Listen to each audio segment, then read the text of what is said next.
Now, Rahul Gandhi heaved a sigh of relief today after the Election Commission gave him a clean chit in the poll rigging allegations against him in Amethi. But that's not the end to it. Then what is it that is still troubling him? Here's a report. EC's clean chit to Rahul Gandhi. No poll violation by Rahul. A day after the Election Commission ordered further probe into Rahul Gandhi's entry into a poll booth in Amethi, the Election Commission gave a clean chit to the Congress Vice President. The Election Commission in a notice said that Rahul had not violated any rules of secrecy by entering the poll booth of his constituency on the polling day. Rahul Gandhi had gone to see the machine which was not working. When he went there was no polling going on. No case is made out. Sampath also said that as a candidate, Rahul had gone to the other polling booths as well, but the complaint came only for that particular polling booth. Rahul still under EC scanner. Though Rahul has got a clean chit in one issue, the Gandhi sign still remains under the scrutiny of the Election Commission for allegedly saying that 22,000 people will be killed if the BJP comes to power.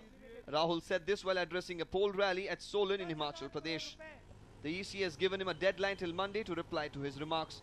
Meanwhile, senior BJP leaders reacted sharply to the issue.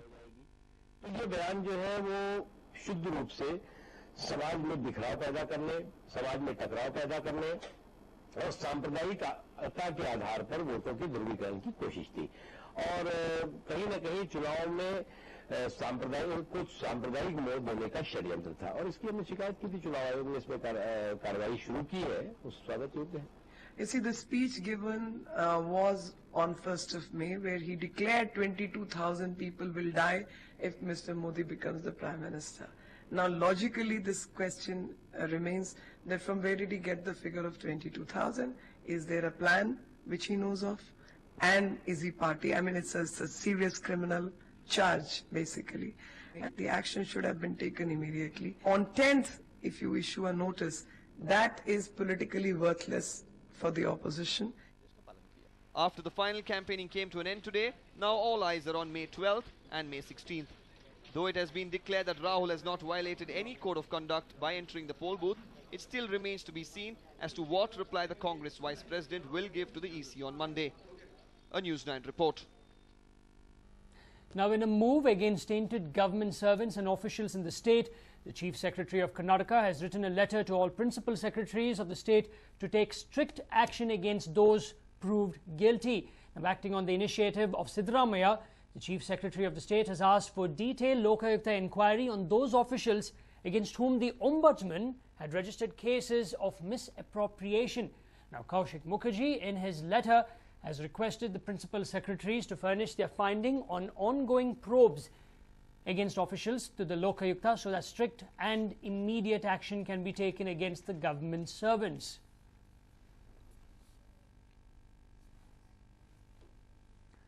In fact, in a move against tainted government servants and officials in the state, the Chief Secretary of Karnataka has written a letter to all principal secretaries of the state to take strict action against those proven guilty.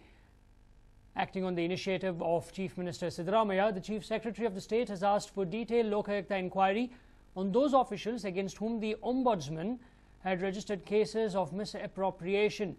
Now, Chief Secretary Kaushik Mukherjee, in his letter, has requested principal secretaries to furnish their findings on ongoing probe against officials to the Lokayukta so that strict and immediate action can be taken against the government servants. Now, the much maligned Bangalore University once again finds itself in a controversy, and this time around it is about a student being sexually harassed by her guide. Now, a circular has been issued after the victim lodged a complaint with the Vice Chancellor. Now, the girl is from Kolar and she is studying research in Kolar Postgraduation Center, which is affiliated to Bangalore University. The girl, along with her parents and friends, visited Jnana Bharati campus and filed a case of sexual harassment against her guide, Professor K.V. Srinivas Murthy. A Kannada research student has accused the professor of indecent behavior. She has requested the VC to change her guide immediately.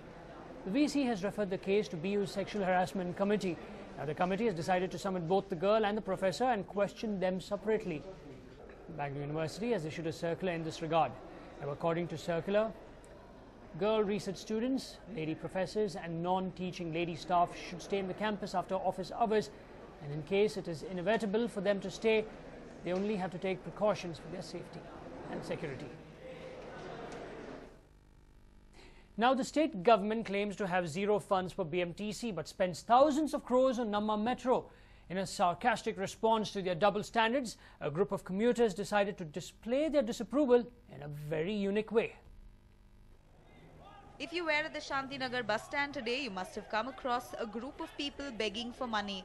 They were seen at the bus stand, on platforms and even inside buses.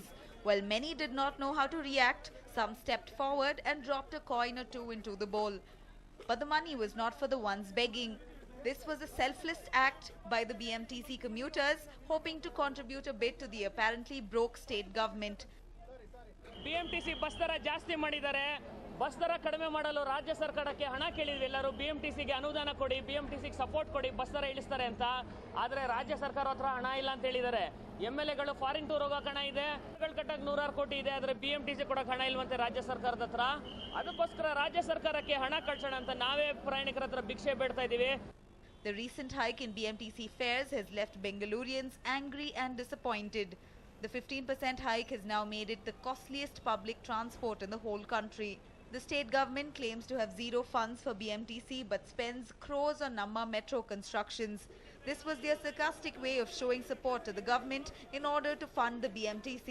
The money will be sent to Chief Minister Siddaramaia's residence. The BMTC reportedly pays a tax of about 200 crore rupees to the state government every single year, but receives absolutely no financial support in return. Thousands of crores of taxpayers' money is being spent on the ambitious Namma Metro project. Majority of these taxpayers in Bengaluru use BMTC every single day. Ironically, the metro ferries only a handful of commuters when compared to the BMTC. And now the City Transport Corporation is forced to hike prices and burden its passengers yet again because the government claims to have no funds. ನೋಡಿ, BMTC ಇಂದನೇ ಹಣ ಕಿತ್ಕೊಂತ ಇದ್ದಾರೆ ಸರ್ಕಾರ. BMTC ವರ್ಷದಲ್ಲಿ 200-250 ಕೋಟಿ tax ಅನ್ನು ಕಟ್ತಾ ಇದೆ ರಾಜ್ಯ ಸರ್ಕಾರಕ್ಕೆ. ಅದೇ ದುಡ್ಡು ಇಸ್ಕೊಂಡು ರಾಜ್ಯ ಸರ್ಕಾರ ಮೆಟ್ರೋ ಕೊಡ್ತಾ ಇದೆ. ಆದ್ರೆ BMTCಗೆ ಏನು ವಾಪಸ್ ಬರ್ತಾ ಇದೆ? 0. BMTCಲಿ ಇವತ್ತು ಕಾರ್ಮಿಕರಿಗೆ ಸಂಬಳಗಳು ಕೊಡ್ತಾ ಇಲ್ಲ, DAಗಳು ಕೊಡ್ತಾ ಇಲ್ಲ, PFಗಳು ಕೊಡ್ತಾ ಇಲ್ಲ. ಒಂದ್ ಕಡೆ ನೋಡಿದ್ರೆ ಬಸ್ ದರನೂ ಜಾಸ್ತಿ ಮಾಡ್ತಾ ಇದ್ದಾರೆ. ರಾಜ್ಯ ಸರ್ಕಾರ ವರ್ಷಕ್ಕೊಂದು 200-300 ಕೋಟಿ ಕೊಟ್ಟರು BMTC ಎಷ್ಟೋ ಇಂಪ್ರೂವ್ ಆಗುತ್ತೆ. ಆದ್ರೆ ರಾಜ್ಯ ಸರ್ಕಾರ 1 ರೂಪಾಯಿನೂ ಕೊಡ್ತಾ ಇಲ್ಲ BMTCಗೆ. There are over 6,700 BMTC buses ferrying lakhs of commuters across Bengaluru and thousands of trips every single day. With most of the commuters belonging to either the middle class or financially weaker sections of the society, the fare hike has come as a big shocker, especially since this is the second fare hike in the past 1 year. BMTC is now the costliest mode of public transport in the whole country, and the state government claims to be helpless. The people who pay tax, hoping that the government will make their life easier, are heavily disappointed by this inaction. But the little money collected by these protesters will hopefully remind the state government of why BMTC might need their support more than Namma Metro. Anand Burli, News9, Bengaluru. Well, it was just a fortnight ago that Ambrish returned from Singapore after a prolonged treatment. But the actor's health has garnered attention once again. Here's more. Ambi's fans were elated and heaved a sigh of relief when the actor came back from Singapore hale and hearty. Fans across the state rejoiced, but now they are a worried lot. In just a week's time, the actor has been admitted twice to the hospital.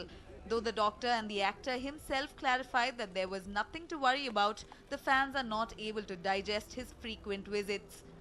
Sensing that there was panic in the air, his doctor clarified again that the actor was indeed fine and all this was just a routine health checkup.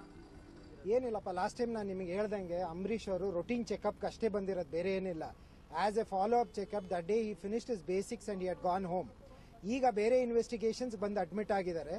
ಆ routine checkup, continuous ECG monitoring ಅವ್ರ medical ಕಂಡೀಷನ್ಗೋಸ್ಕರ ಬಂದು ಆ regular checkup ಆಗ್ತಿದೆ. ಈ ಸಲ ಆ regular checkup ಮುಗಿಯೋಷ್ಟಲ್ಲಿ ನಮ್ಗೆ ನಿಯರ್ಲಿ 48 ಅವರ್ಸ್ ಬೇಕಾಗ್ತದೆ, 2 days. ಸೊ ಆ ರಿಪೋರ್ಟ್ ಬಂದ್ಮೇಲೆ ಅವ್ರಿಗೆ ಮನೆಗೆ ಕಳಿಸ್ಕೊಡ್ತೀವಪ್ಪ, ಅಷ್ಟೇ, ಬೇರೆ ಏನಿಲ್ಲ. ಅವರು ಬ್ಯುಸಿ ಶೆಡ್ಯೂಲಲ್ಲಿ ಆಚೆ ಬಿಟ್ಟರೆ ಅವರು ಓಡ್ತಾನೆ ಇರ್ತಾರೆ, ಬರೋಕ್ಕೂ ಕಷ್ಟ ಆಗ್ತದೆ. So he has taken a decision to stay in the hospital and get all his investigations done and go back. ಅಷ್ಟೇ ಅಪ್ಪ, ಬೇರೆ ಏನು ತೊಂದರೆ ಇಲ್ಲ. The doctor has stressed that there is absolutely nothing to worry about, but what remains to be seen is, will Ambi fans be convinced by this, or will the actor have to speak yet again? A News9 report. Now the poll heat is over, and this fact reflected amply in Lord Balaji's abode, Tirumala. With summer vacations and weekend adding up, the famous hill shrine received an unprecedented pilgrim rush today. But the TTD, remaining oblivious to this annual phenomenon, made life difficult for the devotees, who were forced to spend at least 20 hours in the queue lines for the Lord's darshan.